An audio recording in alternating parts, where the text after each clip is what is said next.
Hey, what's up, guys? This is MugenLord here, and today I want to talk about Helldivers 2. I think this is an important discussion that we should have here on this channel, because apparently the developers behind Helldivers 2 have made a controversial statement that have a lot of people talking within the gaming industry itself, and more specifically the gaming community when it comes to the culture war.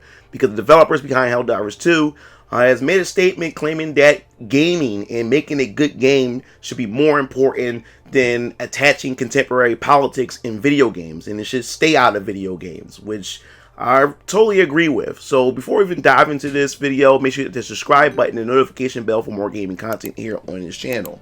Now, what did I tell you back in 2024, or at the very end of 2024, and even on my live streams when I asked you guys, is 2025 going to be the year that we start to see the pendulum swing the other way, or we start to see the gears shift within the gaming industry and this culture altogether? And I personally still believe that to this very moment, that 2025 we're going to start seeing some changes in the mind frame or the mindset of developers and also the gamers itself, as we starting to see game development and titles start to get away from and steer away from the whole notion of interjecting contemporary politics in gaming. So we're going to dive into this article because it's from Forbes, which Forbes had covered this, which is quite interesting.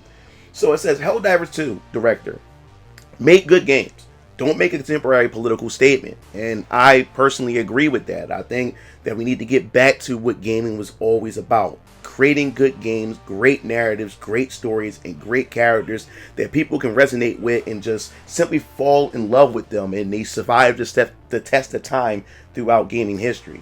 So it says, heading into 2025, it seems that the debates about the video game industry being woke or anti-woke in various ways will not end. It only may get amplified here.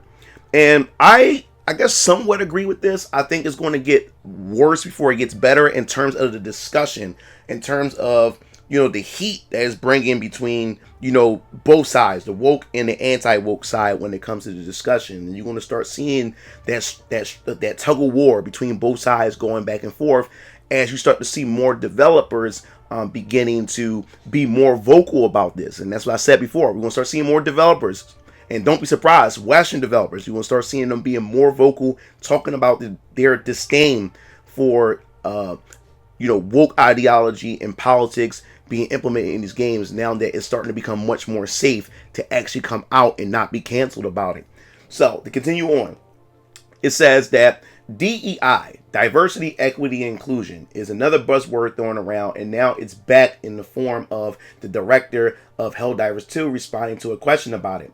The exchange between Helldivers 2 creative director and former Arrowhead CEO John on Twitter. So, Pilestid said, with 10 minutes to 2025, what are your expectations and desire for what the next Arrowhead game will be? The user says, never add DEI to your games. And Pilestead says, if it doesn't add to the game experience, it detracts, and games should be a pure pursuit of amazing moments. And that's what I think the problem is. I think when it comes to these games, when it comes to the political aspect of it, a lot of these developers and even these game journalists, they put more emphasis on diversity, equity, and inclusion instead of letting the game speak for itself. When people hear the words DEI or ESG or anything, Sweet Baby Inc., when it comes to the consulting firms, it automatically triggers a red flag. It automatically set gamers off because it had left a bad stain in a lot of gamers' mouth, and we already know the drama that comes along with it. And I think when it comes to this, when creating a new game, and I think this is something that developers should always keep in mind, when creating a new game, stay away from the talks. Even if you have it incorporated in your game, stay away from the discussion of it. You should put more emphasis on why you should buy the game. What is so great about the game? What is awesome about the gameplay mechanics? What is great about the characters in the world that you have established? Rather than going on this notion of, our game is diverse, we trying to include these type of people, add pronouns. The moment your game is surrounded by that talk, surrounded by that narrative, people automatically shut it out.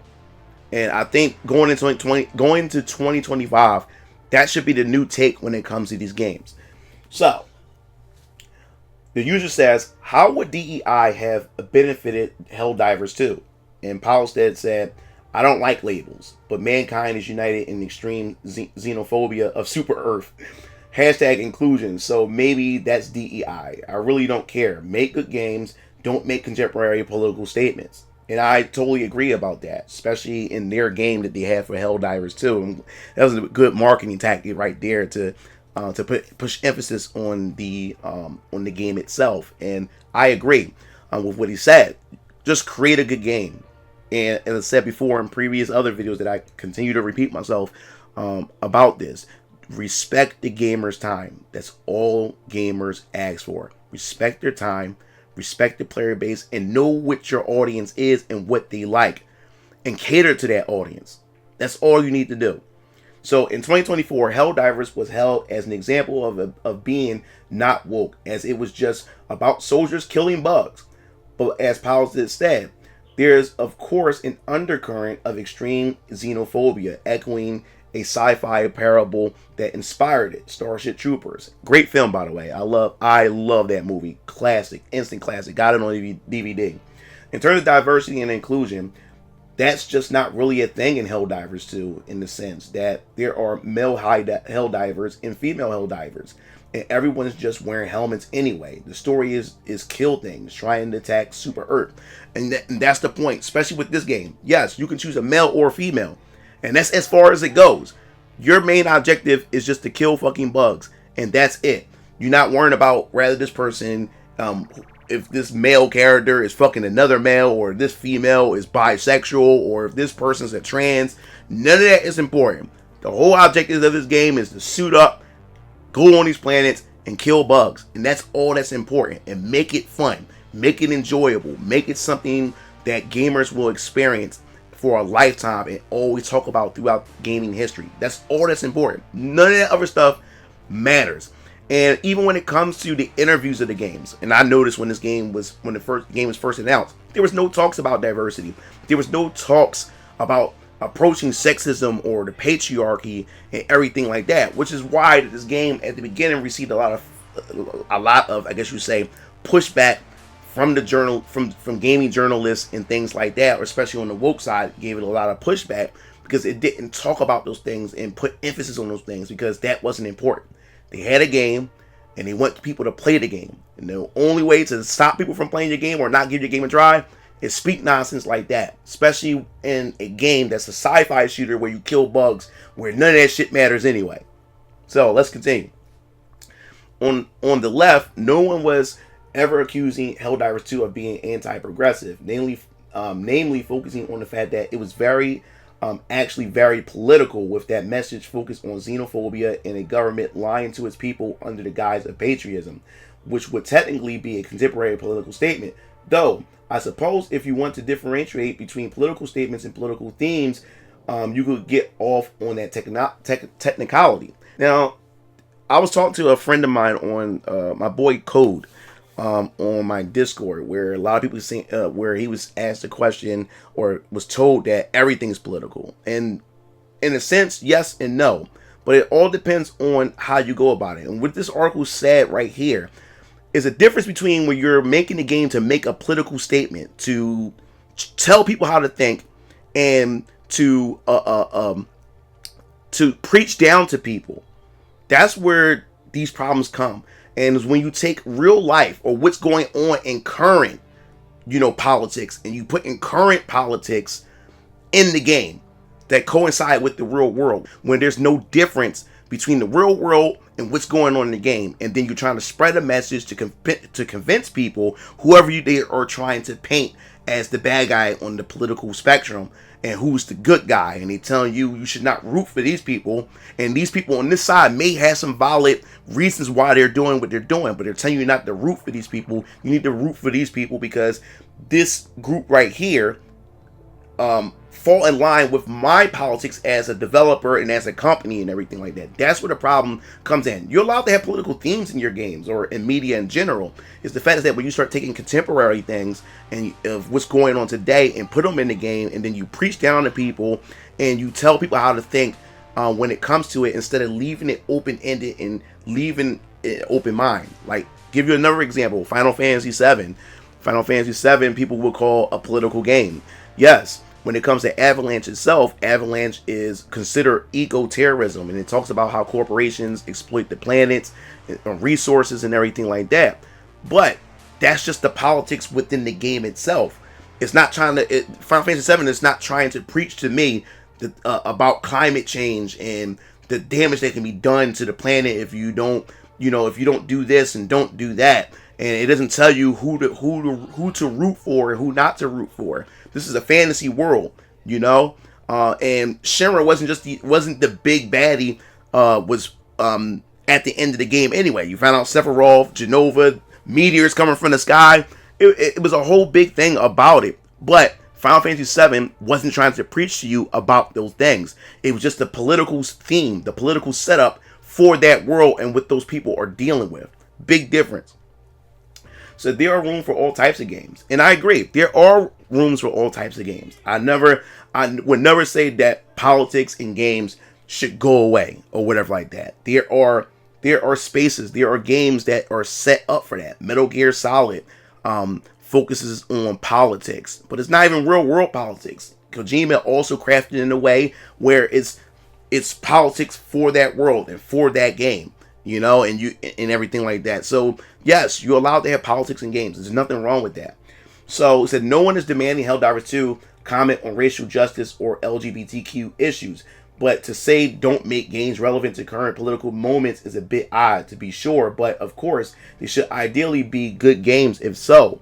Helldivers 2 has seen a huge player surge in the wake of its update that has brought the Illuminate into the fight. Clearly, Arrowhead is gearing up for the next game in addition to continuing to support Helldivers 2. I look forward to seeing what it would be, political or not. Yes, this was actually a good article, and as I said before, there's nothing wrong with games having politics and if it has a political theme to it. But the whole point of these games is not to preach down to its player base and not taking real current events and then implement it in your game based on what your beliefs are, and then you implement it and you're telling people, hey, this is what you should believe in, and this is what I'm trying to preach to you or whatever. And you're not allowing the players to sit back, look at the whole scope of the game to draw their own conclusion of what they believe, which side they should take and things like that when it comes to it. But as I said before, this is 2025, and I think you're going to start seeing a lot of developers becoming more and more vocal when it comes to this whole culture war aspect, the politics of things in video games. Because as we said before in my last video about the gaming bubble, about the burst, you're starting to see a lot of developers today, which we'll cover in another video, where you're starting to see a lot of old school developers that made some of the best games and some of the most memorable gaming experiences of all times are starting to leave a lot of these Western studios and even leaving some of these Japanese studios as well. And they're starting to create their own studio because they're tired of the current way of how current modern games are done, whether if it's when it comes to live services, microtransactions, and most importantly when it comes to the politics behind closed doors and the implementation of some of these social politics such as DEI and all these other things, in the ethics that's implemented and that's entrenched in the culture of their companies, that they're getting tired of it, and it's staggering in creativity for these developers, where now they can't make the games that they want to create because they have to worry about the ethics department, and they have to worry about all the political aspects, up from the top down within the corporate aspect of things, and they want to get away from that. They just want to create fun games, great games that they have known to be creating even back in the day when I was growing up, and now they're creating their own independent studios, which is good to see. And I think we're going to start seeing a lot of that. And as I said before, you're going to be totally surprised when you're going to start seeing more and more Western developers coming out of the woodworks saying how much they dislike contemporary politics that's going on, and he wasn't allowed to talk about those things because he was afraid of losing their jobs and everything. But you're going to start seeing more and more of these developers coming out to speak against this stuff. So this is just the beginning, guys. This is only January. This is 2025. We haven't seen nothing yet, but I definitely want to hear your thoughts in the comment section below. What do you think about this and what the director of Helldivers 2 has said about contemporary politics being implemented in the game? And it's more of it's highlighted over. It's taking priority over actually having a great game. And as I said before, wokeness only just makes a bad game worse. But wokeness in a great game, people tend to not care much about it. As long as the game gives the gamers the experience that they want, and the gameplay respects their time, then they're able to overlook those things, because those aren't the things that's being prioritized within the game itself. So you always don't ever confuse that. But people rather have that out of their games in general, which I agree with as well. But if you like the video, hit the like button, subscribe button for more gaming content here on this channel. This is MugenLord signing off. I'll see you game fiends later. Peace out.